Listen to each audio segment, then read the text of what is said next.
The gray satin card beside the seating chart did not say sister of the bride. It read one cold line like a receipt: non-priority. Inside the cream box my family expected was a check for $15,000, funded by extra shifts and skipped meals. They assumed I would smile, sit at the overflow table, and swallow the humiliation. They never realized taking back that gift meant tearing their most expensive secret out of the perfect wedding lace. My name is Ivy Cox. I am 33 years old, and I live a life built entirely on the concept of utility. In Raleigh, where I lease a sensible, quiet apartment just 10 minutes from my office, I work as a contract compliance manager at Harbor Slate Public Solutions. It is not the kind of glamorous profession that stops conversations at dinner parties. There are no magazine profiles written about people who spend their days carefully reading the fine print, ensuring that municipal vendors adhere to strict zoning regulations and liability clauses, but it is incredibly stable. It is a quiet, orderly life. It pays my bills on time and affords me a predictable level of comfort. More importantly, it requires exactly the skills my family conditioned me to develop from the moment I could walk and talk. I am smart, I am infinitely reliable, and I fix things when they are broken. I manage the unseen details so that other people can shine. Every family operates like a complex, often fragile ecosystem, and in the Cox household, our specific roles were cast in stone decades ago. My mother, Dana Cox, is the casting director and the ultimate authority on optics. She is a woman entirely consumed by the perception of perfection. Treating our family image as a delicate piece of glass, she must constantly polish to a blinding shine. Her greatest fear is public embarrassment, and her greatest ambition is social ascension. My father, Russell Cox, is the exact opposite. He is a man who learned early in his marriage that the easiest way to survive my mother's intense gravity was to blend entirely into the wallpaper. He is so silent and detached from the daily operations of our family that his presence in a room often feels like a physical absence. He rarely argues, rarely defends, and never intervenes. And then there is my younger sister, Sloane.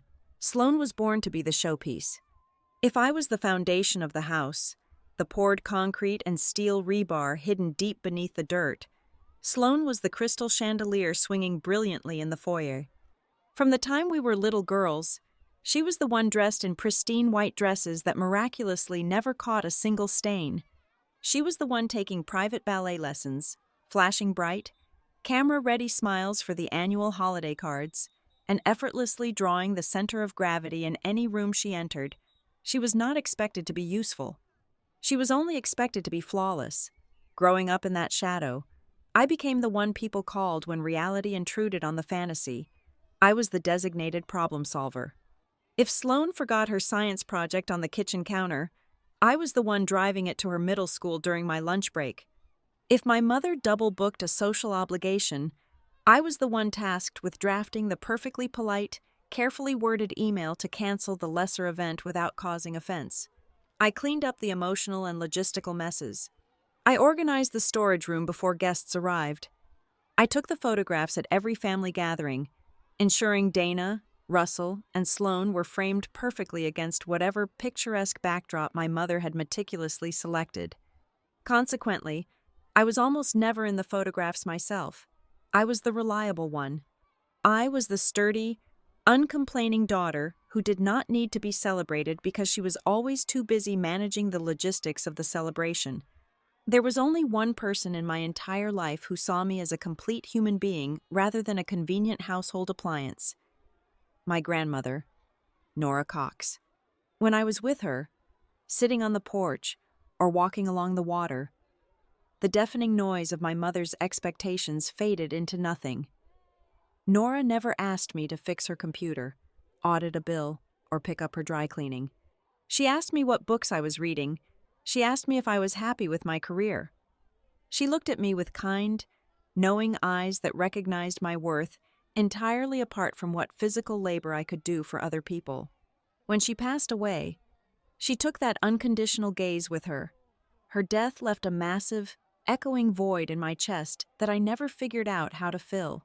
Instead of dealing with the grief, I buried myself in my work and in the familiar, hollow rhythm of making myself useful to my parents and sister. I secretly hoped that if I just worked hard enough, if I solved enough of their problems, maybe one of them would eventually look at me the way Nora had. That desperate, quiet hope reached its absolute peak when Sloane got engaged.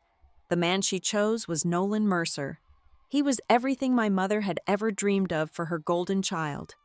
The Mercer family possessed a specific type of wealth that did not ever need to shout to be noticed. They were old money, deeply elegant, steeped in generations of tradition, and fiercely protective of their quiet, understated class. They owned historical properties, sat on the executive boards of prestigious charities, and wore tailored clothing that cost more than my entire car but featured absolutely no visible branding. They were the epitome of the elite circle Dana Cox had spent her entire adult life trying to infiltrate. For my mother, Sloane marrying into the Mercer family was not just a joyous romantic occasion. It was a massive social campaign. It was the ultimate, undeniable validation of her entire life's work. The wedding planning commenced within hours of the proposal, and Dana transformed instantly into a ruthless general marshaling her troops. Every single detail had to be immaculate. The reception venue, the floral arrangements, the catering menu, the imported linens, the ambient lighting, everything had to be beautiful, clean, and astronomically expensive. There could not be a single crack in the porcelain facade we were presenting to the Mercers and their society friends. The Cox family had to appear entirely flawless, effortlessly wealthy, and culturally matched to Nolan's intimidating pedigree. Naturally, the heavy, unglamorous logistics of presenting this flawless illusion fell directly onto my shoulders. As the pressure of the wedding mounted, I found myself drawn deeper and deeper into the chaotic, demanding machinery of the preparations. I told myself that this was simply what good sisters did. But underneath the rationalizations and the exhaustion, a familiar, pathetic yearning began to stir in my chest. I looked at the sheer magnitude of this event. I looked at how much it genuinely mattered to my mother and how it would define Sloane's entire future, and I made a quiet, monumental decision. I told myself that this wedding was my absolute final opportunity to cross the invisible, freezing barrier that separated me from the rest of my family. I wanted to be seen as a true member of the inner circle, standing proudly beside them in the bright light, not just the reliable stagehand moving heavy props in the dark. I knew by then that begging for their emotional warmth was a losing game. I had tried that in small, silent ways for years, and was always met with cold, polite bewilderment. They did not speak the language of unconditional affection or spontaneous hugs. They spoke the language of optics, financial value, and material contribution. So, I decided I would finally speak their language fluently. I would stop asking for their love for free. Instead, I would prove my absolute, undeniable value to the family enterprise. I would give them a wedding gift so substantial, so undeniably generous and shocking, that they would have absolutely no choice but to look at me differently. They would have to respect me. They would have to pull out a chair for me at the main table of their lives and acknowledge my worth. I decided, in a moment of quiet resolve, to give Sloane and Nolan a cashier's check for $15,000 to use toward buying their first home together. It was a staggering amount of money for someone on my salary. It was certainly not a sum I had sitting idly in a high-yield savings account waiting to be spent on a whim. It was a massive number that would require a brutal, systematic dismantling of my own daily comfort to achieve. But I was entirely willing to do it. I was willing to drain myself financially if it meant I could finally secure the one thing I had been starving for since Grandmother Nora passed away. I wanted to matter. Not just a useful tool, but essential family. I wanted my mother to look at me with the same fierce, glowing pride she reserved exclusively for Sloane. I wanted my sister to embrace me tightly and tell me she could not possibly imagine her perfect life without me in it. I convinced myself that $15,000 was the exact calculated price of admission into my own family's hearts. I set my jaw, opened a blank spreadsheet on my work laptop, and began to carefully calculate exactly how many hours of my life I would have to sell to afford a seat at their table. I had absolutely no idea that I was simply pricing my own public humiliation. Gathering $15,000 was not an abstract concept. It was a physical, grueling reality that dictated every single choice I made for 6 straight months. My salary at Harbor Slate was respectable, but it was designed for a quiet, single life, not for funding the foundational wealth of a rising power couple. To bridge that massive gap, I had to carve pieces out of my own existence. I started taking on freelance contract reviews for a boutique firm downtown. Every Friday evening, while my colleagues went out for drinks, I logged back onto my computer. I spent my Saturdays and Sundays buried in confidentiality agreements and liability waivers. My eyes burned against the harsh blue light of the monitor until the letters blurred into meaningless shapes. The extra hours were not enough to reach the goal. I needed lump sums. I opened my closet and looked at the one indulgence I had ever truly allowed myself. It was a professional-grade camera, purchased a few years ago when I harbored a fleeting fantasy of taking up landscape photography. It was the only hobby I had that did not serve someone else. I wiped the dust off the lens, placed it in its original box, and sold it to a college student I met in a grocery store parking lot. Handing it over felt like selling a small, quiet piece of my soul. I stopped buying coffee. I packed cold, joyless lunches of rice and beans every single day. When the tread on my car tires wore dangerously thin, causing the sedan to slide whenever it rained, I ignored the mechanic warnings and told him I would push it another few thousand miles. As winter crept into Raleigh, I pulled my old wool coat out of storage. The lining was torn, and the sleeves were visibly frayed at the cuffs. But a new coat meant less money for the wedding fund. I declined every single dinner invitation, every birthday drinks outing, and every casual movie night with acquaintances, citing exhaustion. The truth was simply that I could no longer afford to participate in the world around me. Every spare penny was being funneled into a savings account designated for Sloan and Nolan. While I was meticulously shrinking my life down to nothing, the wedding machine only grew larger and louder. My phone rang constantly, but it was never a call to ask how I was doing. It was only my mother, and she only called when the meticulously planned machinery hit a snag. Dana Cox did not converse with me. She dispatched me. I became her unpaid, constant crisis manager. One afternoon, it was a frantic demand to cross-reference a master guest list spreadsheet because a prominent local judge had received an invitation with his wife's name misspelled. I spent 3 hours tracking down the original vendor files to prove the error was on the printer's end, saving my mother from a perceived social disaster. A week later, she ordered me to audit the floral invoices because she suspected the florist was billing twice for the imported hydrangeas. When the shuttle company threatened to cancel due to a scheduling conflict, I was the one who spent an entire Tuesday morning ruthlessly negotiating on the phone to secure the fleet. I found an overnight printing shop to run off 50 emergency menu cards when the caterer changed the appetizer list at the last minute. I did it all silently, efficiently, and without a single word of gratitude from her.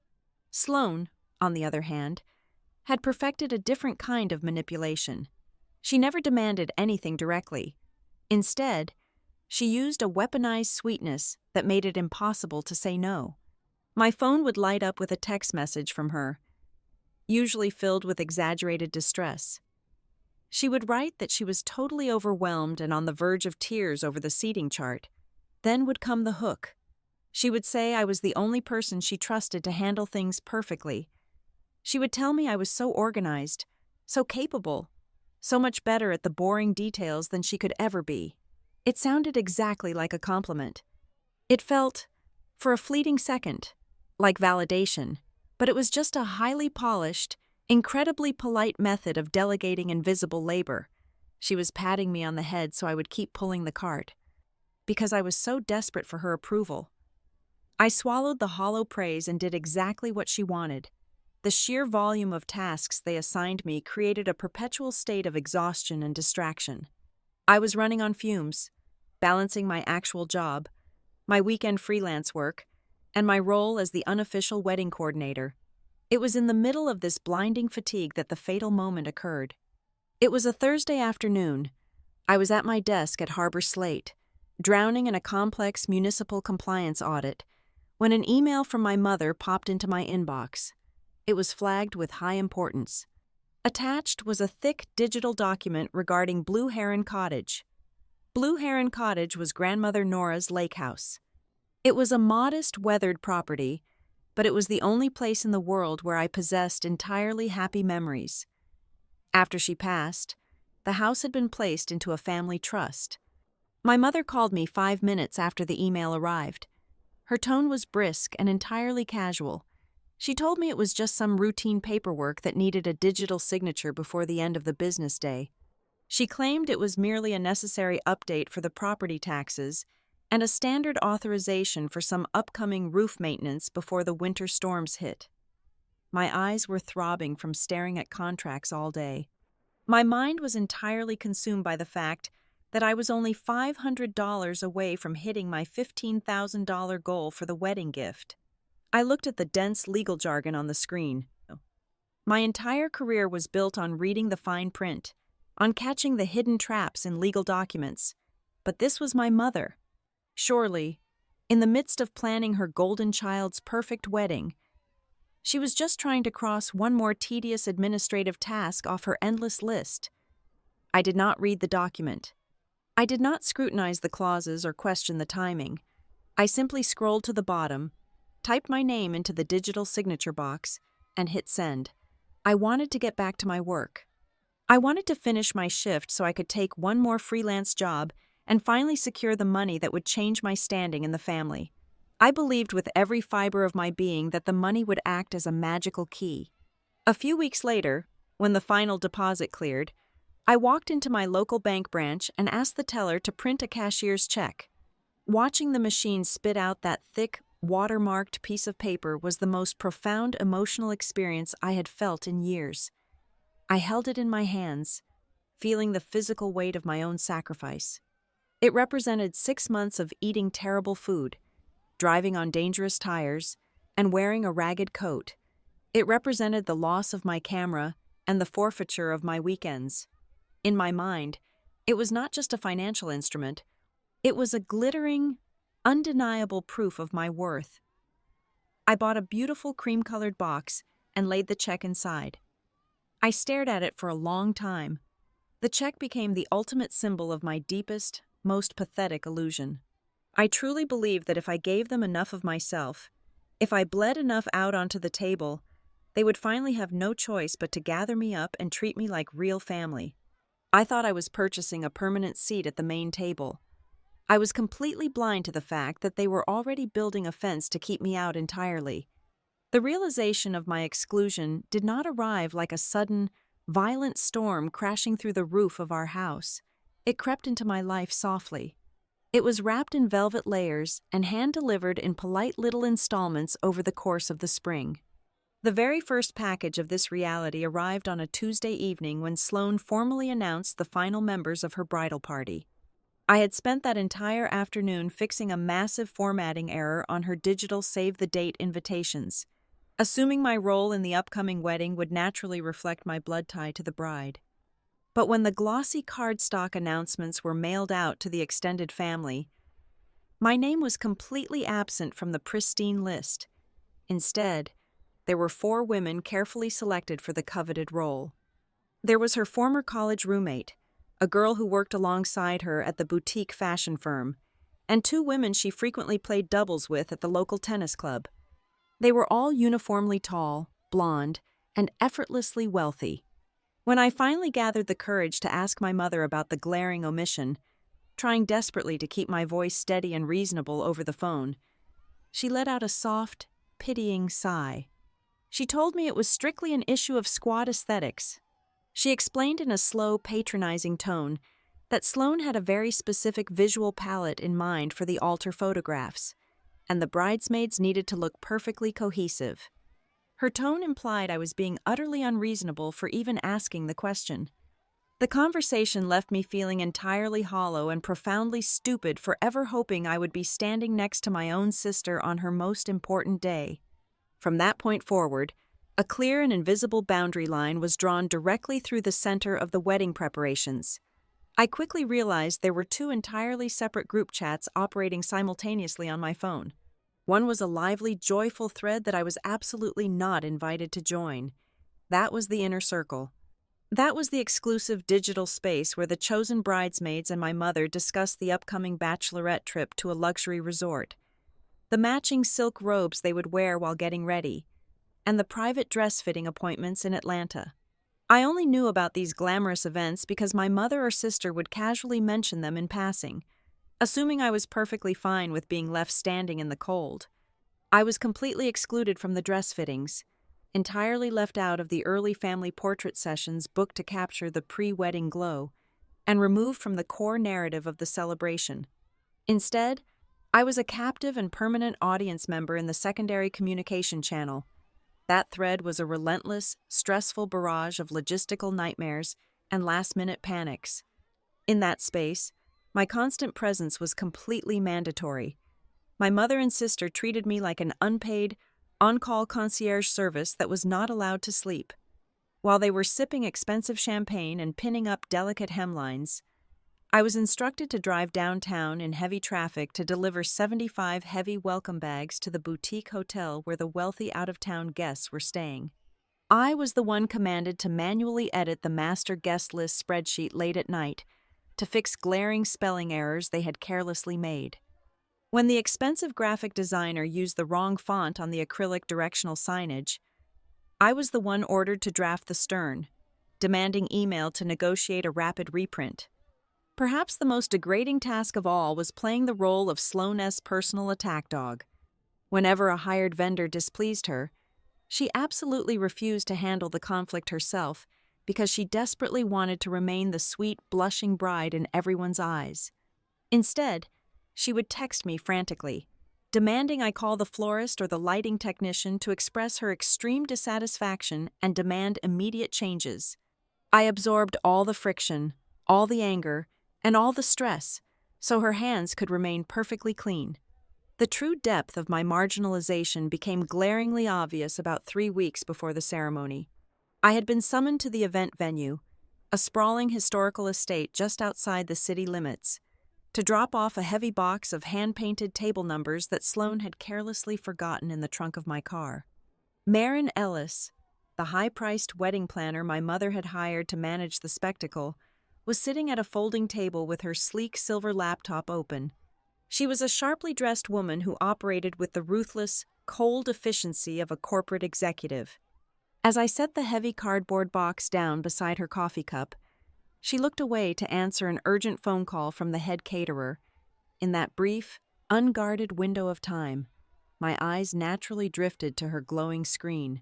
She had a complex logistics spreadsheet open, mapping out the shuttle routes for the rehearsal dinner and the main reception. The guest names were categorized into neat, highlighted columns. I scanned the rows, instinctively looking for my own name to confirm my transportation schedule. I finally found it buried near the bottom of the third page. But what caught my breath and made my chest tighten was the text sitting directly in the adjacent column. Right next to my name, typed in bold black letters, was the code NPFLX. I stared at those letters until Marin ended her call and quickly minimized the window, her expression tightening momentarily as she noticed where I was looking. A cold, heavy knot formed deep in my stomach. Later that evening, when I stopped by my parents' house to drop off the final seating chart proofs, I casually brought the strange code up to my mother. I asked her point blank what the letters stood for. Dana froze for a fraction of a second, her hand hovering over a crystal vase she was arranging. Then, she pasted on a perfectly rigid, deeply forced smile. She waved her hand dismissively and told me it was absolutely nothing important. She claimed it was just a boring logistics code Marin used for seating overflow and transportation flexibility. She patted my arm condescendingly and told me not to be so overly sensitive about every little detail. But the lie was so painfully obvious it hung in the air between us like stale, toxic smoke. I knew in my bones that it meant something far worse than transportation routing. The final piece of the velvet trap snapped completely shut a few days later. I had returned to the wedding planner's expensive downtown office suite to pick up the remaining vendor contracts that needed my mother's physical signature. The receptionist smiled politely and told me Marin and Dana were meeting in the back conference room and that I could just walk right on back. The heavy wooden door was slightly ajar. As I reached out my hand to push it open, my mother's voice drifted out into the quiet hallway. Her tone was completely stripped of its usual honeyed, socially acceptable warmth. It was cold, clinical, and brutally calculating. She was telling Marin that they needed to be very careful about exactly where I was positioned throughout the entire weekend. I stopped breathing. I pulled my hand back and leaned closer to the crack in the door. My mother stated clearly and firmly that I should be kept in a flexible position because I was prone to being overly emotional and simply did not fit into the important, high-value frames of the event. She was literally curating me out of the family history. She was methodically ensuring I would be close enough to do the heavy lifting, close enough to solve the problems and pay the bills, but kept far enough away to never be documented as a core piece of their lives. I did not push the door open. I did not storm into the room and scream at them. I turned around and walked silently out of the building, the air conditioning freezing the sweat on the back of my neck. When I got to my car, my hands were shaking so violently I could barely fit the key into the ignition. It was in that stifling hot parking lot that a profound, irreversible shift occurred inside my brain. The deep, aching hurt began to crystallize into something entirely different. It hardened into a chilling, absolute clarity. I realized this was not just thoughtlessness or typical wedding stress. This was an active, deliberate strategy. I pulled out my phone and did something I had never done before in my entire life. I opened the chaotic troubleshooting group chat and took a digital screenshot of every single demanding message, every harsh directive, and every unpaid task they had assigned me over the past 6 months. I forwarded the long email chains where I fixed their mistakes directly to my personal, secure inbox. I saved the angry voicemails where Sloan demanded I yell at the caterer. I did not do it because I was absolutely certain of a grand criminal conspiracy against me. I did it because, for the first time in my entire obedient life, a deep, primal intuition screamed at me that I was being systematically set up.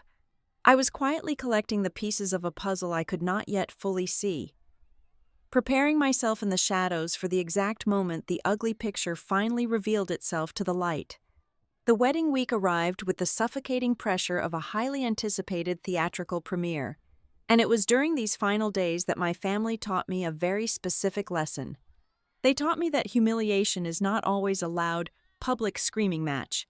Sometimes, humiliation has a strict dress code, a reserved seating assignment, and a perfectly polite smile. The rehearsal dinner was the first masterclass in this quiet cruelty. The event was hosted at an exclusive, sprawling country club overlooking a meticulously manicured golf course, a venue chosen specifically to signal to the Mercer family that we belonged in their tax bracket.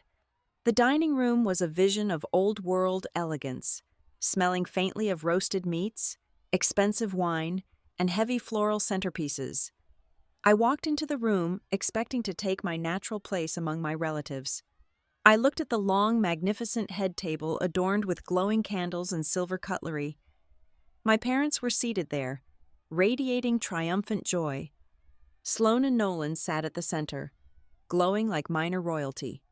The entire Mercer family sat shoulder to shoulder with them in a solid, unbroken display of unified, generational wealth. I walked slowly around the perimeter of the room, scanning the delicate calligraphy on the place cards. My heart beating a little faster with each empty chair I passed. I finally found my name. I was not placed at the head table. I was not even placed at the adjacent tables reserved for the bridal party or the extended cousins.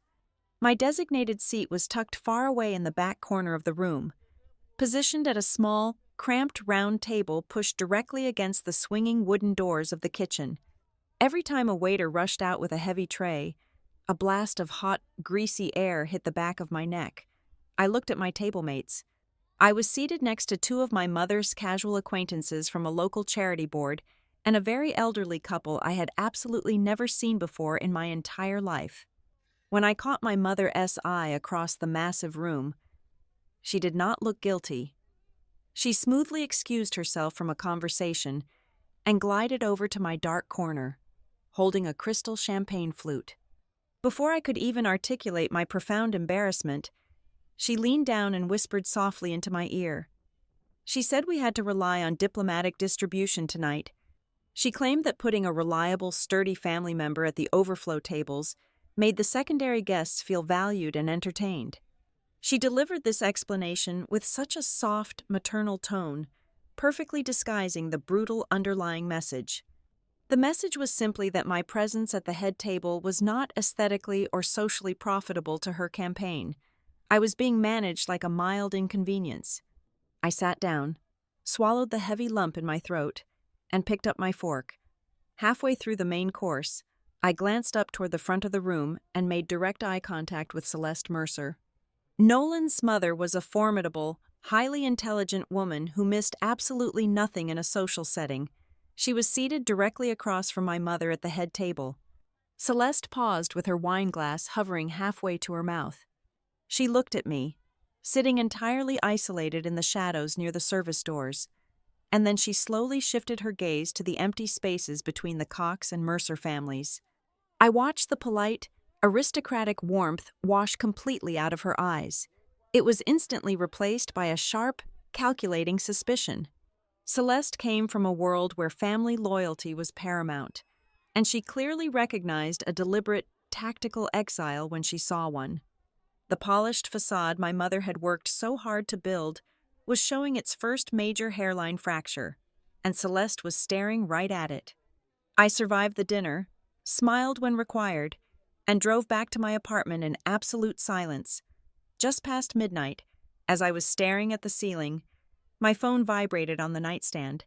It was a text message from Sloan. For the past 4 months, my mother had explicitly instructed me to purchase a dress in a very specific shade of blush pink to match the broader family color palette. I had spent a considerable amount of my dwindling savings on a silk gown that fit the strict requirement perfectly. Sloane's midnight message was brief and dripping with an artificial, weaponized sweetness. She asked me to please wear something in a much darker, muted tone tomorrow instead. She claimed the wedding photographer had suddenly decided the family portraits needed more visual contrast and that my blush dress would wash out the lighting. It was a blatant, transparent lie designed to visually separate me from the rest of the family in the official photographs. I was being color-coded out of my own bloodline so that I would look like a guest rather than a sister. The next morning, the humiliation escalated from quiet text messages to physical barricades. At 8 o'clock, I arrived at the luxury hotel where the bridal party was getting ready. I was carrying 3 heavy garment bags and a large square box containing the delicate corsages for the mothers. I navigated the plush, thickly carpeted hallways and approached the towering double doors of the presidential suite. I reached for the brass handle, fully expecting to walk into a room filled with mimosas, the smell of hairspray, and excited, nervous laughter.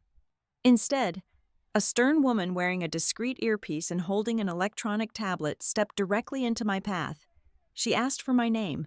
When I told her, she scrolled down her screen, frowned slightly, and shook her head. She informed me with cold professionalism that I was not on the approved access list for the morning preparations. I stood there, physically weighed down by the heavy boxes, a hot flush of deep, stinging embarrassment creeping up my neck as a pair of hotel maids walked past and stared. The heavy suite door opened slightly, and my mother slipped out into the hallway. She was wearing a beautiful floral silk robe, her hair already perfectly pinned and curled. She looked at the security assistant, then looked at me standing there like a lowly delivery driver. She did not invite me inside. She did not apologize for the mistake. She simply reached out, took the box of corsages from my hands, and gave me a soft, pitying look. She lowered her voice to a gentle, hypnotic whisper designed to shut down any argument before it started. She said the bridal morning is a very delicate emotional environment, and it is strictly reserved for the absolutely essential people. She told me Sloane was already feeling overwhelmed and needed to be surrounded only by calming core energy today. The implication hit me like a physical blow to the stomach. I was not essential. I was an agitating, disposable element that needed to be kept out of the room. She smiled, turned around, and shut the heavy double doors firmly in my face, leaving me entirely alone in the silent hallway. For the next 6 hours, I was nothing more than an uncredited, invisible stagehand running a marathon in high heels. I wore the dark navy dress I had pulled from the back of my closet, blending perfectly into the background shadows, just as Sloane had intended. I carried the heavy wooden box designed to hold the wedding cards from the hotel lobby down to the outdoor ceremony space. I steamed wrinkles out of linen tablecloths while the catering staff set up the cocktail hour. I ran back and forth across the sprawling estate, sweating through my expensive makeup, making sure the intricate seating chart was displayed at the exact correct angle because the wedding planner was busy managing the actual bridal party. I watched the chosen bridesmaids drift across the manicured lawn in their matching dresses, posing for countless photographs while holding glasses of expensive champagne. I was working harder than any paid vendor on the property, sweating in the southern humidity, yet I was entirely invisible to the people who shared my last name. Despite the overwhelming, suffocating weight of the rejection, a stubborn, pathetic piece of my heart still clung desperately to my original plan. Late in the afternoon, just before the first guests began to arrive and take their seats, I retreated to my car. I sat in the driver's seat, the engine off, the heat of the day pressing heavily against the windows. I reached into my purse and pulled out the beautiful cream-colored gift box. Inside lay the cashier, S-check, for $15,000. I stared at the bold numbers printed across the paper. It was my blood, my sweat, and my absolute financial ruin neatly folded into a small square. I forced myself to believe the narrative I had constructed months ago. I told myself that once the chaos of the wedding was over, once they opened this box in the quiet of their new life and saw the sheer magnitude of my sacrifice, everything would finally change. I convinced myself that this piece of paper would speak all the words my family had historically refused to hear. I walked back toward the reception tent, found the designated gift table, and placed my cream box carefully among the towering piles of expensive presents. I was purchasing a dream that was already dead, walking blindly toward a cliff they had spent months meticulously building just for me. The ceremony took place inside a breathtaking, custom-built glasshouse situated on a sprawling historic estate just outside the city limits of Charleston. The late afternoon sunlight filtered through the transparent ceiling, casting a warm golden glow over the immaculate floral arches and the hundreds of guests dressed in high couture. I stood at the back of the center aisle, waiting for the ushers to guide the family members to their designated seats before the strings began to play. When it was my turn, the young man in the sharp tuxedo glanced down at his leather-bound seating chart and gave me a polite, apologetic smile. He pointed toward the middle section of the venue. I looked at the very front row, the velvet-lined chairs explicitly reserved for immediate family. There were exactly 4 seats placed there, 1 for my mother, 1 for my father, and 2 for Nolan as parents. There was absolutely no space carved out for the bride's older sister. I was directed to sit 6 rows back, wedged between a group of my father's distant business associates and a family friend I barely recognized. I watched my sister walk down the aisle, a vision in imported white lace, and felt a profound, chilling detachment settle over my skin. The emotional bleeding finally stopped, replaced by a cold, clinical observation of the spectacle. When the vows concluded and the crowd transitioned to the grand reception hall, the final, undeniable proof of my standing was handed directly to me. At the entrance of the opulent dining room, a line of sleek black tables was staffed by event coordinators handing out table assignments. I gave my name to a woman holding a stack of elegant envelopes. She flipped through her alphabetically sorted box, pulled out my assignment, and handed it to me. It was not printed on the heavy ivory cardstock that the other guests were holding. It was a flat piece of gray satin card. I looked down at the lettering, it did not say Sister of the Bride. It read, in crisp, undeniable black font, Ivy Cox, non-priority, overflow access. Before I could even process the words, the coordinator reached across the table and quickly snapped a colored wristband around my right wrist. It was a dull, flat gray paper band, the kind used for crowd control at cheap outdoor festivals. I looked around the bustling foyer. I saw my mother laughing with Celeste Mercer. My mother wore a pristine white silk band on her wrist, denoting the core wedding party.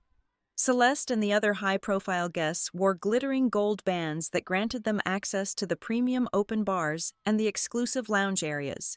My dull gray band was a visible, unavoidable brand. It was a physical marker instructing the staff and the other attendees exactly how little I mattered. The coordinator pointed toward the far end of the room. I followed her direction and found my assigned table. It was stripped of the towering floral centerpieces that adorned the main dining area, positioned practically against the swinging doors of the catering service station. When I looked at the place setting, I saw a modified menu. While the gold and white banded guests were being served dry-aged steak and butter poached lobster, my menu offered a basic chicken breast and roasted vegetables. It was a literal, undeniable downgrade, executed with terrifying precision. I stood frozen beside my chair, staring at the gray band on my wrist. An older woman wearing an expensive sapphire gown approached the table, searching for her own place card. She paused, glanced at my wrist, and then looked down at the gray satin card I was still clutching in my hand. She offered a polite, casual smile and asked me very naturally if I was one of the wedding assistants or perhaps a distant cousin from out of town. The question was not meant to be cruel. It was simply an honest observation based entirely on the visual evidence my family had intentionally provided. In that exact second, the heavy, blinding fog of my lifelong illusion completely evaporated. The invisible cart I had been pulling for 33 years shattered into pieces. I finally understood that they did not want family. They only wanted function. Before I could answer the woman, I felt a sharp, tight grip on my elbow. My mother had materialized beside me. Her smile stretched tight and flawless across her face for the benefit of the watching guests. She leaned in close, the scent of her expensive perfume overpowering the smell of the roasted meats, and hissed directly into my ear. She told me not to make a scene. She whispered that tonight was absolutely not about me. Her words were meant to force me back into my quiet, obedient submission. Instead, they acted as the final, necessary catalyst. She was completely right. It was not about me. It had never been about me. I looked at her perfectly manicured hand gripping my arm, and I felt nothing but a startling, absolute calm. I pulled my arm out of her grasp with a smooth, deliberate motion. I did not raise my voice. I did not shed a single tear. I simply turned away from her and began walking back across the crowded reception hall. My destination was the towering gift table positioned near the main entrance. The cinematic pacing of the room seemed to slow down as I moved. I navigated through the sea of designer gowns and tailored suits, my eyes locked onto the towering pile of beautifully wrapped boxes. I reached the table and immediately spotted the elegant cream-colored box I had placed there earlier in the afternoon. I reached out and lifted the lid. The thick cashier's check for $15,000 lay perfectly still against the tissue paper. It represented 6 months of my absolute financial and emotional starvation. It was the price I had been willing to pay to buy a family that did not even want me in their photographs. I reached into the box and picked up the check. I folded it neatly in half and slid it directly into the small pocket of my dress. Next to the gift boxes sat a stack of blank, heavy cardstock squares intended for guests to leave advice for the newlyweds. I picked up a black pen from the table. My hand was incredibly steady. I did not shake. I wrote a single, definitive sentence on the card. I wrote, "If I am a category, not family, then this is a charge I no longer owe." I dropped the card into the empty cream box, placed the lid back on top, and turned toward the exit. I had only made it halfway across the marble foyer when the frantic clicking of heels echoed behind me.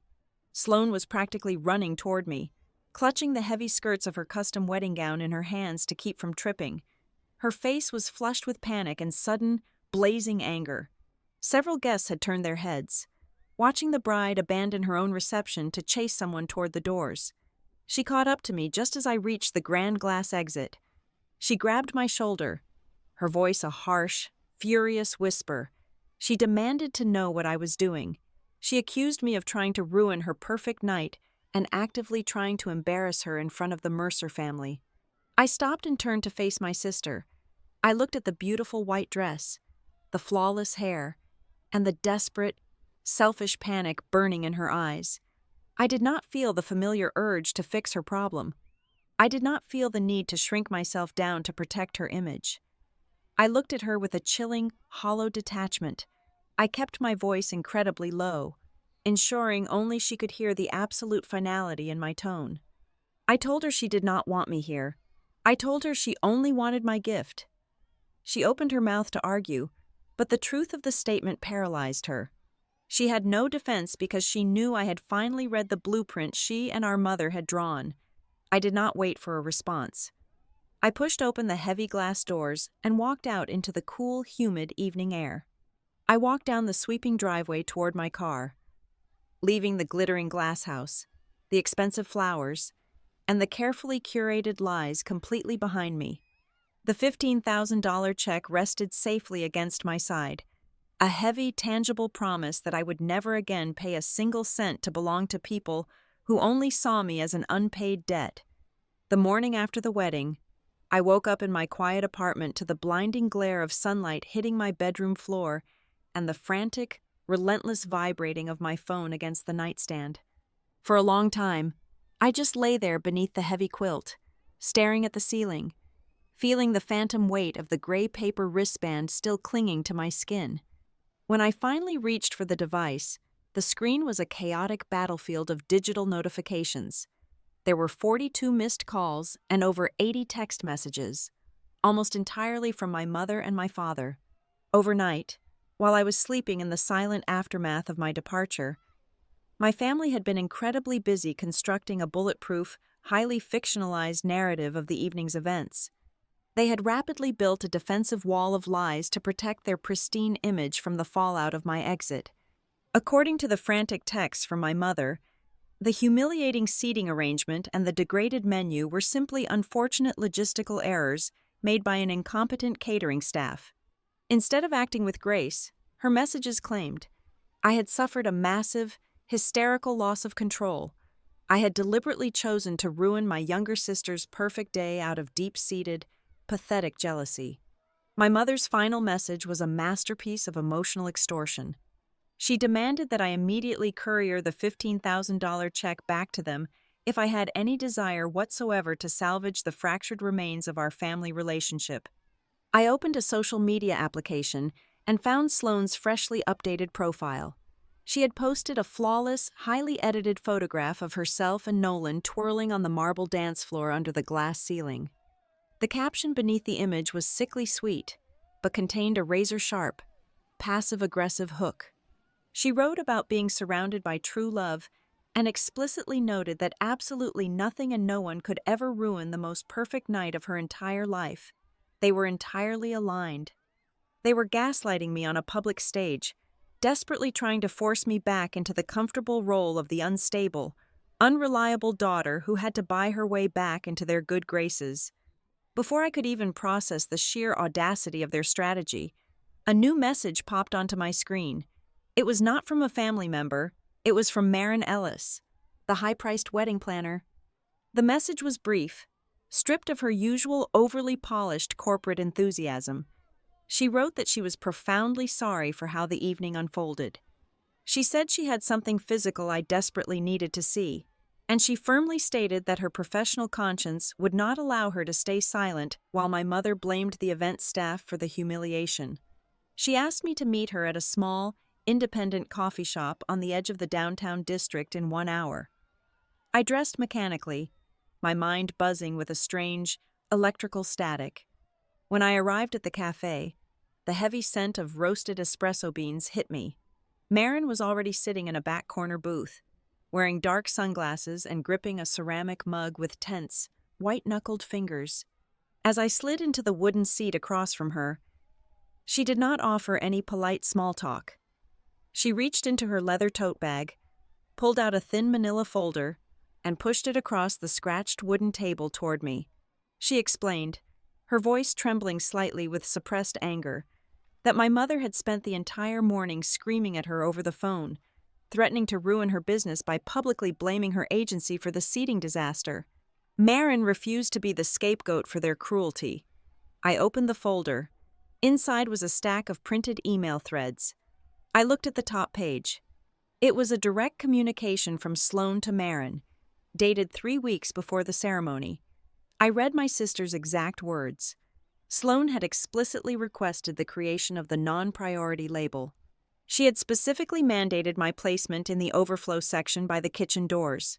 She had personally selected the downgraded chicken menu for my seat, and she had clearly instructed Marin to ensure I was entirely omitted from the official family portrait shot list. It was not a mistake. It was a highly detailed, meticulously executed assassination of my dignity, orchestrated entirely by the bride. I felt a cold, hollow sensation expanding in my chest as I flipped to the second page. But it was the third piece of paper that made the blood freeze in my veins. It was a printed screenshot of a text message sent directly from my mother's phone to Marin's mobile device, dated just 2 days before the wedding. I read the sentence over and over again, trying to force my brain to comprehend the sheer, predatory calculation behind the words. My mother had written that Ivy will be easier to handle if she is grateful and off balance by Sunday. The word Sunday echoed in my head like a tolling bell. Sunday. Tomorrow. For the past month, my mother had relentlessly reminded me about a mandatory, intimate family brunch scheduled for the Sunday morning following the wedding.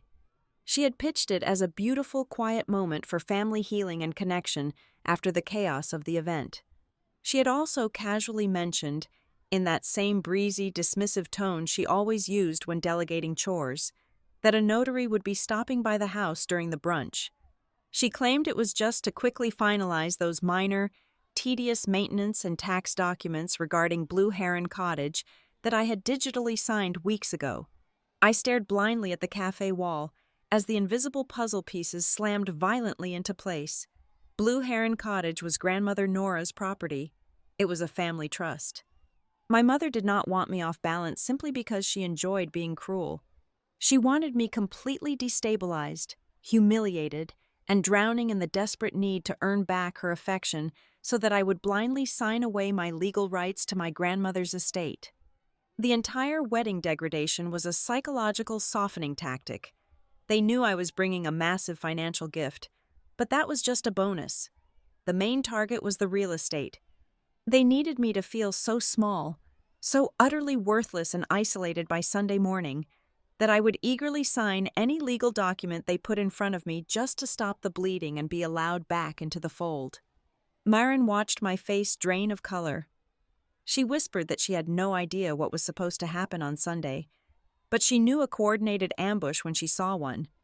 I thanked her, my voice sounding like it belonged to a completely different person. I gathered the papers, placed them carefully back into the folder, and walked out to my car.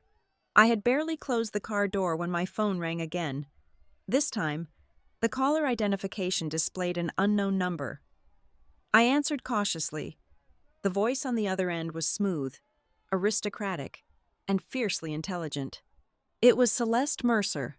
Nolan's mother did not bother with pleasantries. She stated clearly that she had witnessed the absolute spectacle of my seating assignment and the gray wristband the previous night.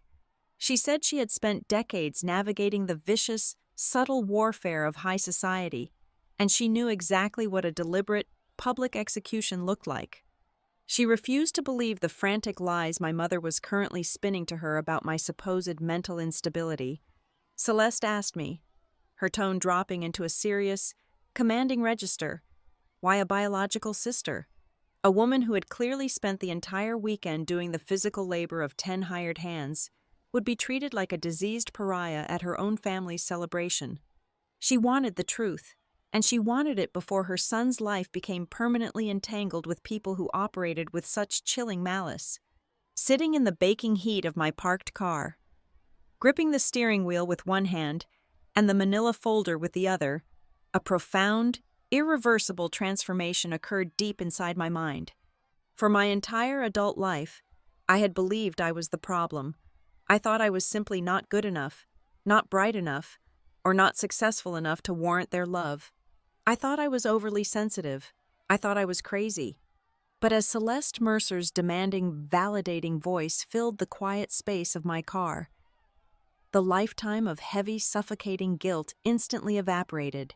I was not crazy. I was not weak. I was a target. I was the mark in a long, carefully planned con run by my own flesh and blood. They had assumed I would simply absorb the abuse and comply, just as I had done every single day since childhood. They had assumed my desperate need for a family would blind me to the knife they were holding to my throat, but they had miscalculated. The emotional, desperate daughter they had meticulously planned to exploit had died the moment that gray satin card was placed in her hand. A new woman was sitting in her place, armed with hard evidence, a clear mind, and an absolutely unbreakable resolve. I took a slow, deep breath, pressed the phone closer to my ear, and told Celeste Mercer I would tell her exactly what she wanted to know. I did not go back to my apartment after hanging up the phone with Celeste Mercer. Instead, I drove directly to the sleek, glass-paneled office building downtown, where a real estate attorney named Lena Hart operated her practice. I had briefly consulted Lena 2 years ago regarding a minor zoning issue for my own rental lease, and I remembered her as a woman who possessed absolutely no patience for sentimentality. She dealt in the cold, unforgiving reality of contracts, deeds, and equity. That was exactly what I needed. I could no longer afford to view my family through the distorted, forgiving lens of a desperate daughter. I had to look at them through the eyes of a legal auditor. I sat in Lena's sterile conference room, the hum of the air conditioning the only sound, and pushed my laptop across the polished mahogany table. I had pulled up the original digital document my mother had frantically emailed me on that stressful Thursday afternoon weeks ago. I also provided the printed emails Maren Ellis had given me earlier that morning. I asked Lena to tell me exactly what I had blindly signed, stripping away all of my mother's casual, dismissive lies about routine tax updates and roof maintenance authorizations. Lena put on her reading glasses and stared at the screen for 10 uninterrupted minutes. The silence in the room grew heavier with every passing second. When she finally looked up, her expression was a mixture of professional disgust and grim validation. She steepled her fingers and delivered the forensic autopsy of my family's betrayal. The document was absolutely not a tax update. It was a highly sophisticated, aggressively drafted petition to officially dissolve the irrevocable trust Grandmother Nora had established before her death. Lena explained the mechanics with chilling clarity. By digitally signing that first set of forms, I had legally consented to begin the process of liquidating the trust's holding company. The ultimate destination for the lake house was a newly formed limited liability company. Lena pulled up the state business registry on her own monitor and found the entity in less than a minute. The new company was registered exclusively under 2 names, Dana Cox and Sloan Cox. My name was entirely absent from the operating agreement, but the theft was not yet complete. Lena pointed to a specific clause buried deep within the legal jargon. The digital signature had merely opened the door. To permanently transfer the deed of Blue Heron Cottage into the new company and officially sever my 50% ownership stake. The state required a physical, ink signature witnessed and stamped by a licensed public notary. The blood drained completely from my face as the absolute, terrifying brilliance of the trap finally became clear. The Sunday brunch, the intimate, post-wedding gathering my mother had been relentlessly pushing for weeks. It was never about family healing, it was the execution block. The plan was devastatingly simple. They intended to publicly humiliate me at the wedding, isolate me entirely, and break my spirit. They calculated that by Sunday morning, I would be so consumed by guilt, so desperate to apologize for ruining my sister's perfect night, and so eager to be allowed back into the family circle, that I would walk into that brunch completely emotionally shattered. When the notary conveniently arrived to finalize those minor, tedious tax documents, I would have signed the final page without reading a single word, just as I had done 1,000 times before. In a matter of seconds, my grandmother's legacy, my only remaining sanctuary, would have been legally stolen right out from under me. The financial motive became even sharper when I showed Lena the rest of the files I had forwarded from my mother's unsecure wedding planning accounts. Buried among floral invoices and catering contracts was a drafted financial proposal directed to a prominent wealth management firm in Atlanta. I read the executive summary aloud, my voice echoing coldly in the quiet room. Dana and Sloan were preparing to introduce Blue Heron Cottage to the Mercer family's private bankers as the exclusive, unencumbered family asset of the bride. Their ultimate goal was to use the massive equity of the lake house as direct collateral to secure a 7-figure commercial loan. They wanted the capital to purchase and develop a luxury vacation rental property in the mountains immediately after the honeymoon, effectively matching the Mercer family's real estate portfolio. To secure that level of institutional financing, the title of the collateral property had to be pristine. It could not be tied up in a shared trust with a sister who might ask uncomfortable questions. I was not just a social embarrassment to them. I was a structural financial obstacle that needed to be legally liquidated. The $15,000 cashier's check I had sacrificed 6 months of my life to save was nothing but a pathetic drop in the bucket compared to the generational wealth they were actively plotting to steal from me while I was busy fetching their dry cleaning and addressing their invitations. I stepped out of Lena's office into the private hallway and dialed Celeste Mercer's personal number. When she answered, I did not cry. I laid out the exact sequence of legal and financial maneuvers my mother and sister were attempting to execute. The silence on the other end of the line was absolute, followed by a sharp, aristocratic intake of breath. Celeste confirmed my worst suspicions. The Mercer family had absolutely no idea that Blue Heron Cottage was a shared trust.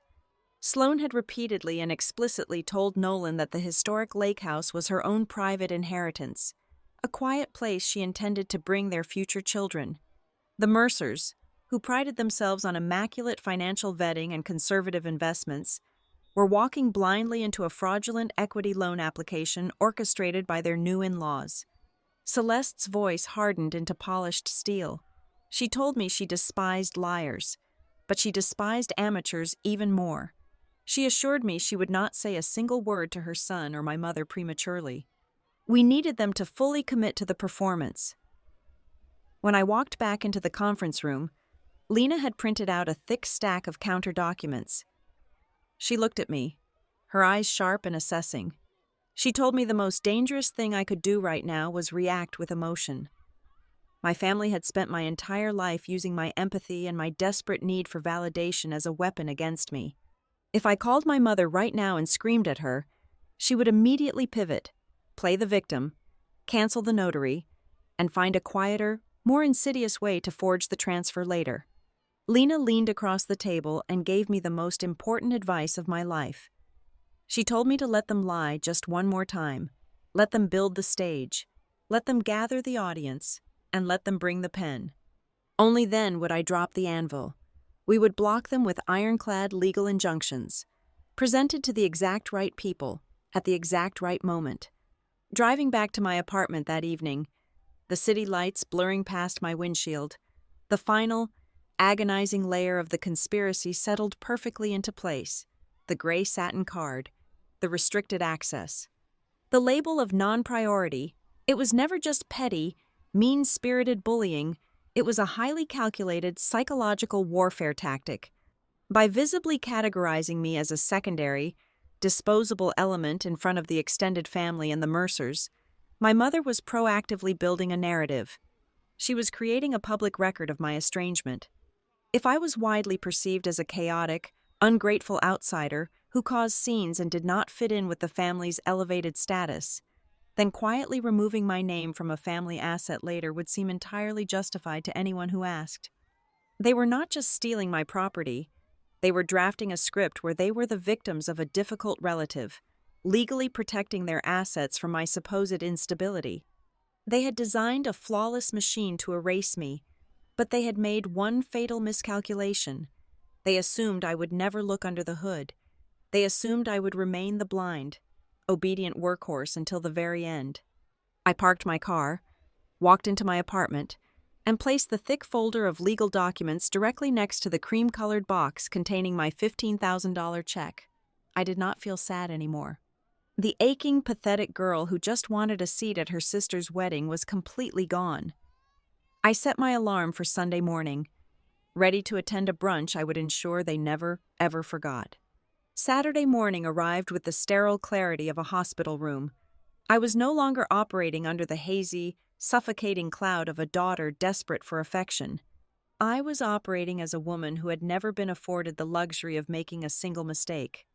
I returned to Lena Hart's office, carrying a heavy canvas tote bag that contained the physical remnants of my family's elaborate performance. We spent 4 uninterrupted hours transforming my lifelong emotional trauma into a watertight, chronologically sequenced legal timeline.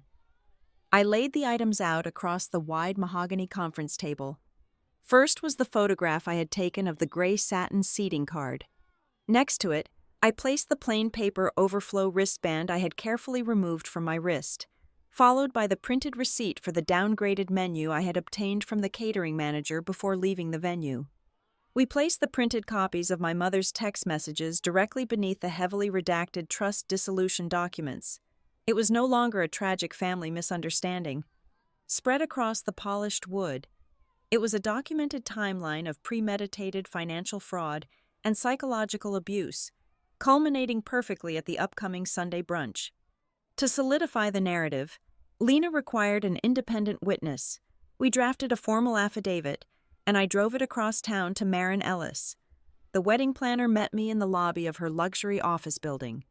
She read through the document, which explicitly detailed that every single degrading modification made to my seating, my meal, and my access had been directly mandated by the bride and my mother. It clearly stated that absolutely none of the humiliations were the result of an operational error or a vendor oversight. Marin picked up a heavy black pen and signed her name at the bottom of the page without a second of hesitation, having it legally notarized by the front desk clerk. With that single stroke of ink, the false story my family was frantically spinning to their high society friends was completely destroyed. The audience for the final act was also perfectly secured. I received a brief, highly professional phone call from Celeste Mercer later that afternoon. She informed me that my mother had officially extended a gracious invitation to the Mercer family to attend the intimate Sunday brunch. My mother had pitched the gathering to Celeste exactly as we predicted, describing it as a joyful opportunity to celebrate the new union and formally discuss the transfer of the lake house for the couple's future real estate portfolio. My mother was so blinded by her own greed and her desperate desire to impress Nolan's parents that she was willingly inviting the very people she was trying to defraud to sit at the table while she executed the theft. Celeste confirmed she and her husband would be there, arriving exactly at the designated hour, completely prepared to watch the performance unfold. As I returned to my apartment building, I found a small, padded envelope resting on the floor outside my door. There was no return address, but I instantly recognized the sharp, slanted handwriting of my father. Russell Cox had spent my entire life blending into the background, silently watching his wife and youngest daughter tear me apart for sport. He had never once raised his voice to defend me. But inside the envelope was a small, worn leather notebook with cracked edges. It belonged to Grandmother Nora. I opened the fragile pages and found a specific entry dated 2 years before her death. Written in her elegant, looping cursive was a clear, unambiguous directive regarding Blue Heron Cottage. She wrote that the property was meant to be a permanent sanctuary for both of her granddaughters. She explicitly stated her absolute wish that any future decisions regarding the estate must be made jointly, and that neither sister was ever allowed to force the other out or leverage the property for personal gain. My father did not have the courage to stand up to my mother in the bright light of day, but in the dark, he had quietly handed me the exact weapon I needed to destroy her legal claim to moral authority. Armed with an impenetrable arsenal of evidence, I retreated into complete and absolute silence. I did not post vague, angry messages on the internet. I did not call my extended relatives to defend my character or explain my abrupt departure from the reception. I did not shed a single tear or demand a single apology. My silence was a tactical vacuum, and my mother immediately rushed in to fill it with her own assumptions. Because I had spent my entire adult life bending to her will the moment things became uncomfortable. She naturally interpreted my lack of communication as a sign of weakness. She assumed I was simply hiding in my apartment, paralyzed by guilt and thoroughly worn down by the public humiliation she had engineered. Throughout the evening, my phone screen lit up repeatedly with her toxic, manipulative messages. Her tone shifted from the frantic anger of the previous morning to a sickening, artificial sweetness. She sent long paragraphs telling me how much the family missed me, and how terribly sad it was that my emotions had gotten the better of me at the wedding.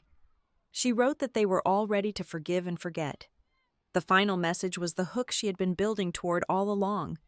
She stated that if I simply brought the cashier's check to the brunch tomorrow and took 5 minutes to sign the final property maintenance documents with the notary, we could completely close this unfortunate misunderstanding and move forward as a united family.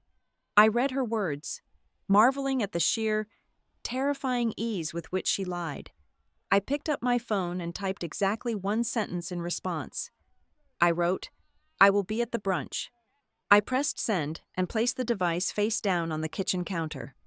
I knew that short, compliant message would make her breathe a massive sigh of relief. It would make her smile, pour herself a glass of expensive wine, and believe with absolute certainty that she had won the war before the final battle even began. She believed I was broken. She believed I was crawling back to the table, ready to hand over my money and my inheritance just to be allowed to sit in a cheap plastic chair in her presence. The sun began to set over the city, casting long, dark shadows across my living room floor. I cleared off my dining table and began to arrange my possessions. I placed the gray satin card in the center. To its left, I laid out Grandmother Nora's leather notebook, open to the page that condemned their greed. To the right, I placed the thick manila folder containing the signed affidavit, the vendor emails, and the trust dissolution paperwork. Beside the folder sat the pristine cream box holding the cashier's check for $15,000. For 33 years, I had looked at my life and seen nothing but a long, exhausting string of personal failures and emotional wounds. I had constantly questioned my own worth, wondering what fundamental flaw existed inside me that made my own blood treat me like a disposable asset. But standing in the quiet dimness of my apartment, looking down at the meticulously arranged table, the profound sadness finally vanished, replaced by an armor of cold, impenetrable logic. I was no longer looking at the debris of a broken family. I was looking at a fully constructed, heavily documented legal case. I was the lead investigator, the star witness, and the judge. The knife they had spent months driving into my back had finally been pulled out, its blade sharpened to a microscopic edge, ready to be handed right back to them. I turned off the lights and went to sleep, my mind completely clear, waiting for the sun to rise on the most important day of my life. I arrived at my parents' house at precisely 11:00 in the morning.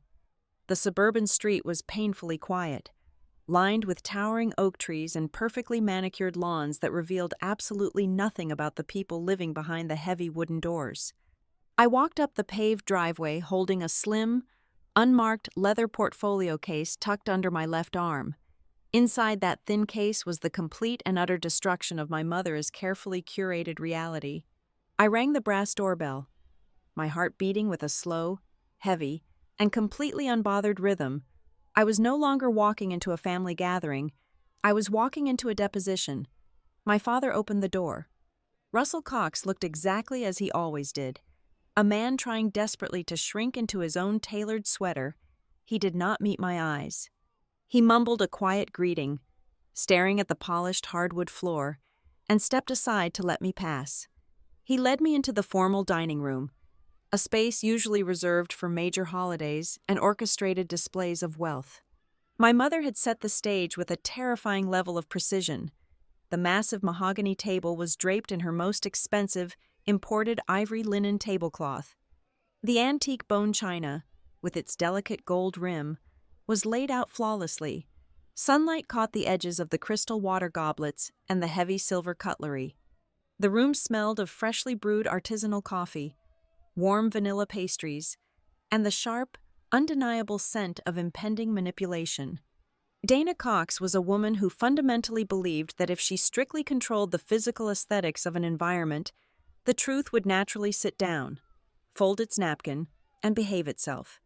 I stood at the threshold of the room and took inventory of the audience. My mother sat at the head of the table, radiating a forced, benevolent warmth. To her right sat Sloane, wearing a soft cashmere sweater, her makeup done expertly to make her look exhausted and deeply wounded.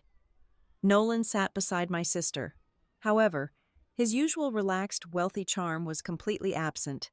He sat rigidly in his chair, his hands folded neatly on the table, his eyes darting between his new wife and his mother-in-law with a cold, analytical sharpness.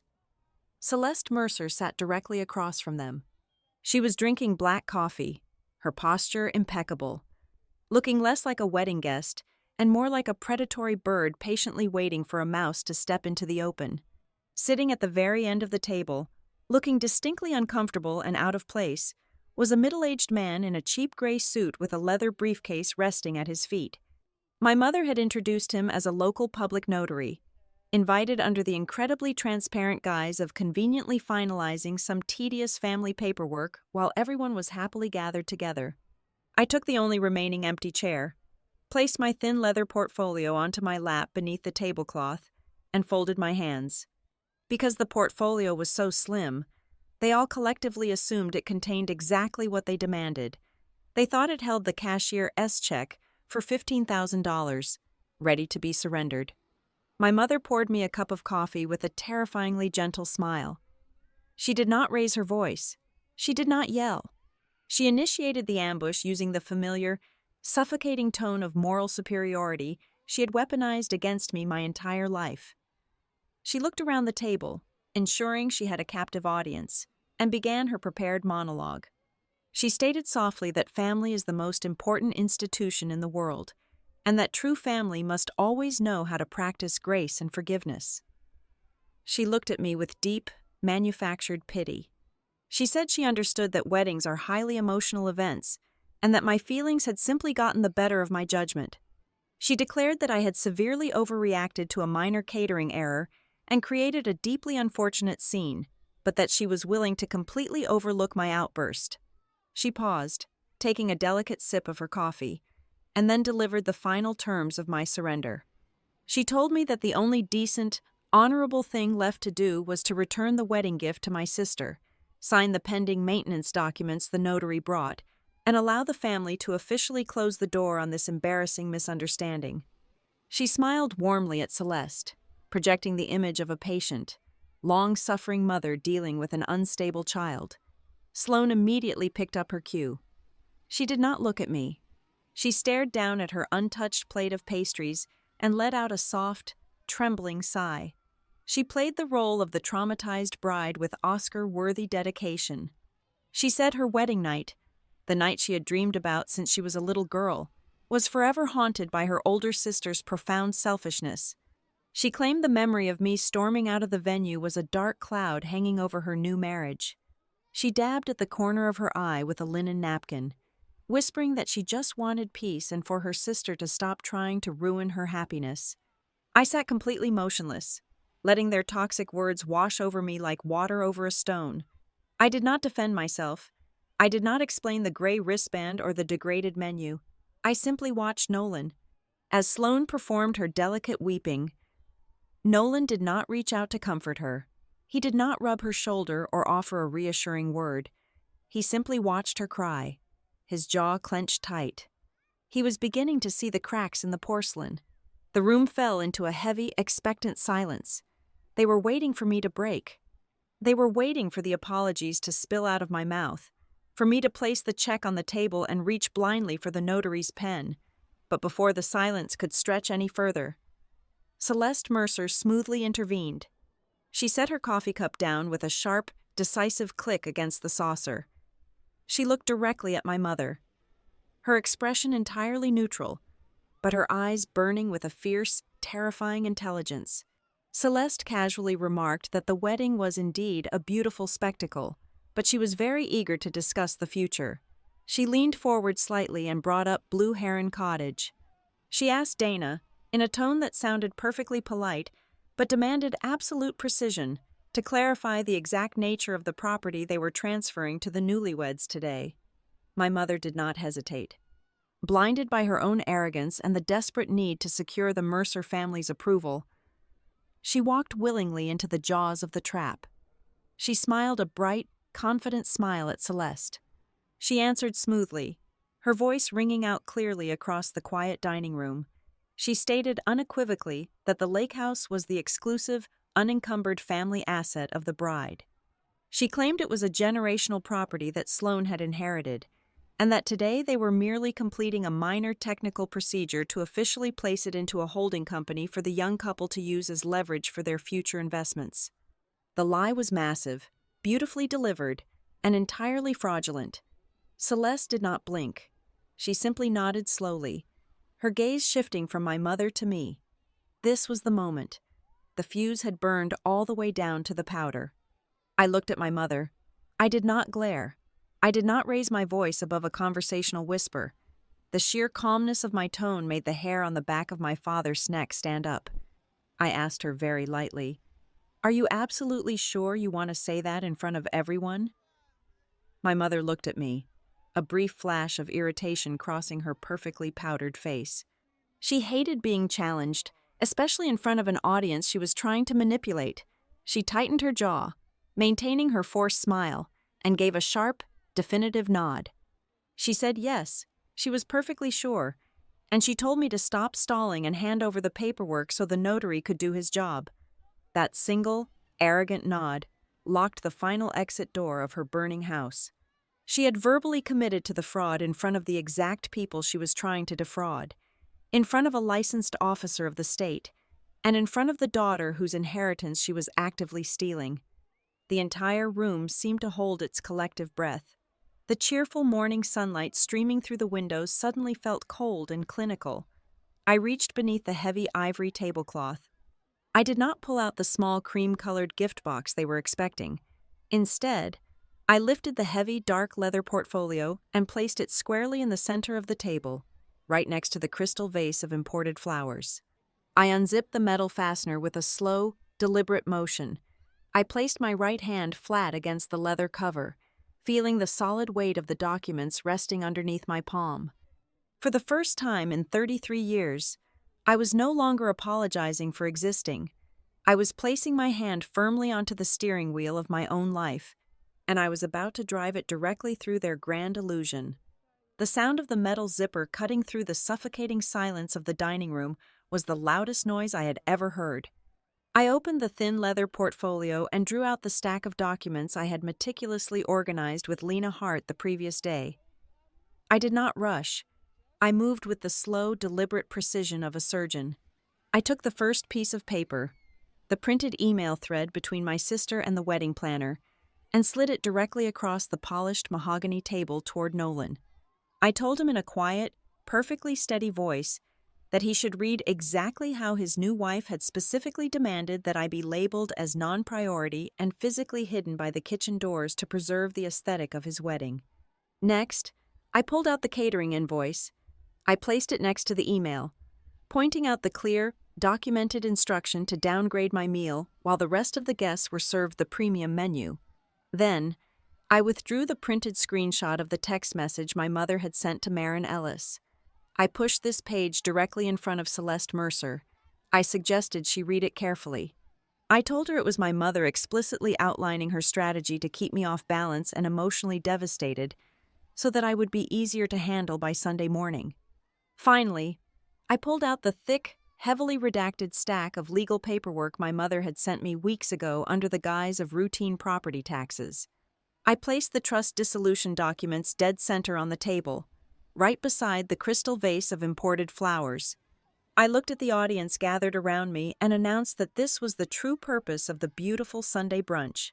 I explained that it was not a gathering for family healing or forgiveness. It was a carefully orchestrated ambush designed to trick me into signing away my 50% legal ownership of Blue Heron Cottage. I laid out their entire financial strategy in plain English, explaining how they planned to liquidate my grandmother's trust, transfer the deed to a new company solely controlled by my mother and sister, and use my stolen inheritance as a pristine, unencumbered asset to secure a massive commercial loan backed by the Mercer family name. Celeste Mercer picked up the text message printout. Her manicured fingers were entirely steady. She read the words, and the temperature in the room seemed to drop 10 degrees. She placed the paper back onto the table and looked at my mother with a mixture of profound disgust and absolute, terrifying clarity. Celeste did not raise her voice, but her words cut through the air like a heavy blade. She stated that the Mercer family had been formally introduced to a bride holding a valuable family asset, only to discover they were actively being used as leverage in a fraudulent, premeditated scheme to disinherit the bride's own sister. She added that she had absolutely no intention of allowing her family's reputation or capital to be entangled with people who would publicly humiliate their own blood for a real estate loan. Nolan's face turned completely ashen. He looked at the printed email confirming my sister's cruel demands, and then he slowly turned his head to look at Sloane. He was looking at her without the blinding, protective halo of my mother's perfect optics. He saw the cold, calculating reality of the woman he had just married. He abruptly stood up from his chair, his hands gripping the edge of the table. He announced to the room, his voice shaking with tightly controlled rage, that he would absolutely not be signing a single piece of joint financial paperwork today. Furthermore, he stated he would not be participating in any future real estate ventures with the Cox family. The man in the cheap gray suit, sitting at the end of the table, realized instantly that he had walked into a legal minefield. The notary abruptly stood up, practically shoving his chair backward. He snapped his leather briefcase shut with a loud click and declared nervously that due to an obvious, severe conflict of interest and potential property dispute, he could not legally witness or notarize a single page. He turned and practically sprinted out of the dining room, the front door slamming heavily behind him. Right on cue, my cell phone vibrated on the table. It was the scheduled video call I had arranged. I accepted the call and turned the screen toward my mother. Lena Hart's sharp, thoroughly professional face filled the display. She did not bother with pleasantries. She formally informed Dana Cox that she had officially filed an emergency legal injunction with the state to freeze any and all transfers, modifications, or dissolutions regarding the Blue Heron Trust. She added with a cold smile that she had also formally requested a comprehensive financial audit of the estate to ensure no other fraudulent actions had been attempted. The complete, undeniable destruction of her master plan finally caused my mother to snap. The polite, wealthy facade she had spent decades building crumbled entirely into dust. She slammed her hands down onto the table, rattling the antique bone china. Her face turned a mottled, furious red. She shrieked that I was a petty, jealous, vindictive child who was trying to destroy my sister's beautiful life out of pure spite. She pointed a trembling finger at me, opening her mouth to hurl another toxic accusation. But before she could speak, a voice echoed from the other end of the table. It was my father. Russell Cox slowly stood up. He reached into his jacket pocket and pulled out Grandmother Nora's worn leather notebook. He tossed it onto the table, the old book landing softly on top of the legal documents. He looked directly at his wife, his voice remarkably steady for a man who had been silent for 30 years. He told her to stop lying. He turned to Celeste and Nolan and clearly stated that Nora's explicit, written dying wish was that the cottage belonged to both sisters equally and that no one was ever allowed to force the other out. He confirmed that Dana had been actively trying to subvert that wish to fund her own social ambitions for the first time in his entire life. My father stepped out of the shadows and chose to defend me. The sheer weight of the betrayal, the loss of the Mercer family's respect, and the collapse of her perfect image caused Sloane to shatter completely. She lost every ounce of her elegant, poised grace. She began to sob, but it was not the delicate, manipulative crying from earlier. It was an ugly, desperate panic. She screamed across the table at me. She yelled that I was always trying to take up space I did not deserve. In her blind hysteria, she shrieked that she had to give me that gray wristband and put me at the back of the room so I would finally know my exact place before I signed the property papers. She screamed that I was supposed to just absorb the lesson, sign the documents, and go away. The room went dead silent after her outburst. She had just publicly confessed to the entire conspiracy. There was absolutely no room left for denial or spin. I slowly stood up from my chair. I picked up my empty leather portfolio and tucked it neatly under my arm. I looked at my sister, whose expensive makeup was now running down her face in dark streaks, ruining her soft cashmere sweater. I felt absolutely nothing for her. The deep, aching need to fix her problems and earn her love was completely gone. I looked her directly in the eyes and spoke the coldest, most liberating words of my entire life. I told her she did not lose a wedding gift today. I told her she lost the right to ever use me as a family utility again. I turned my gaze to my mother, who was staring blankly at the ruined brunch table, completely paralyzed by the absolute destruction of her social standing. I informed her that I would be keeping my $15,000, and I would be keeping my half of the lake house forever. I turned my back on them, walked out of the formal dining room, and stepped out the front door into the bright Sunday sunlight. I walked down the driveway to my car, the warm breeze hitting my face, and I did not look over my shoulder a single time.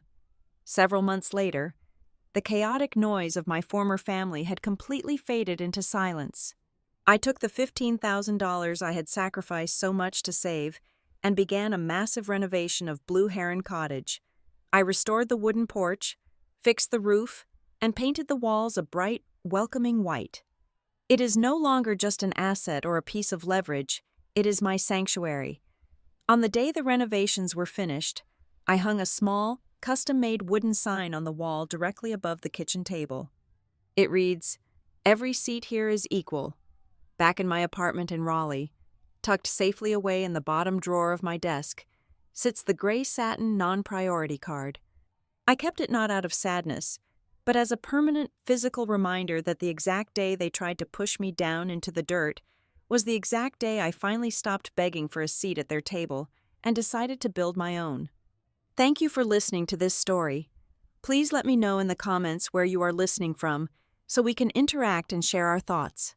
Do not forget to subscribe to the Maya Revenge Stories channel, like the video, and support me further by pressing the hype button so this story can be heard by more people.